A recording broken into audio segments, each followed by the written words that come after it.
Good morning guys! Ayan guys, nandito tayo sa bagong bahay namin guys. Ayan guys, so sobrang daming ayusin.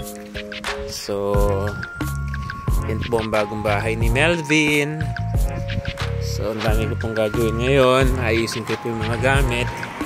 So, bibigyan ko po kayong update lagi sa mga susunod na gagawin ko po sa bahay na to guys. So, kalat-kalat pa po. Pero matatapos din po to guys soon, very soon. And ang daming dapat alisin, ang daming dapat ayusin guys. So yun guys, grabe, daming mess. Ayan guys, maganda muna ako mag-vlog kasi medyo pagod pa. So kailangan nating i-fix muna guys yung ibang mga gamit. So malawak yung lugar guys. Sobrang lawak ng lugar ko ngayon. At malawak din ang aking pagtataniman guys. So yun, naalisin natin yun doon. Ito, ayusin natin. I'm hoping na itong lugar na to maging maayos. Maging talagang maayos talaga guys. Ayusin natin lahat guys. So yan. Yan yung bahay namin guys.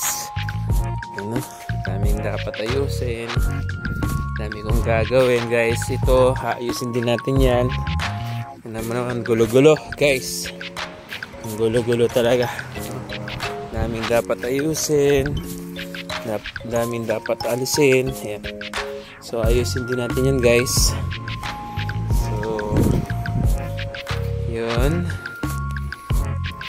So marami pa po tayong dapat abangan sa aking bahay. Ayan guys. So marami tayong kailangang ayusin. Lalo na po sa garden natin, sa likod ng bahay natin. So dapat ito naman po yung pinakalikod. Okay, so dami ko pong ayusin dyan. So yun guys, nakakapagod pero kailangan positive lagi tayo. Yung pool guys, medyo madumi na yung tubig. So dapat feeling ko kailangan ng itapon yan guys.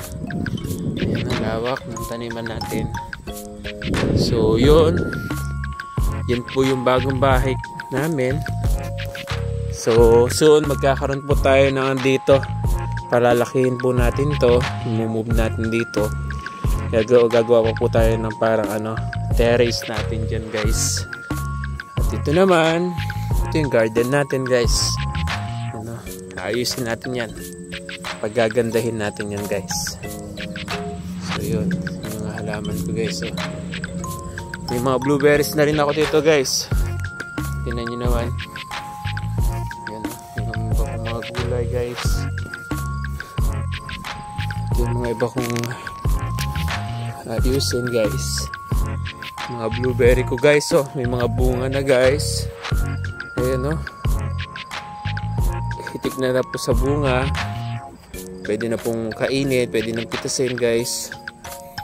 Maliliit pa lang sila pero okay na rin silang kainin. So almost ilang buwan pa lang sila tinanim dito guys, sa likod ko guys. Pero marami pa tayong ayusin dito guys.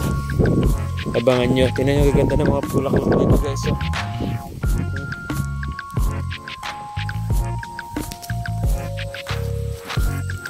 So ayusin natin yung lahat guys.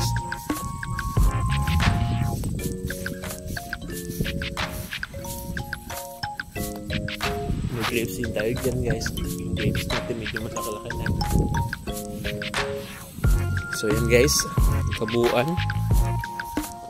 So baka next week guys, mag-move na kami dito, yung ibang mga gamit namin.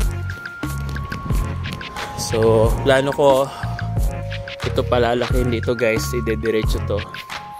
Ito guys, magkakaroon ng bagong dito, palalakihin to para malaki yung lugar ko, yung space ko guys. Ang laki. Yun guys, yun muna po ang aking update sa aking bahay. Sa pagsisika po namin, mabayaran po namin to ng maayos guys. See you on my next vlog guys.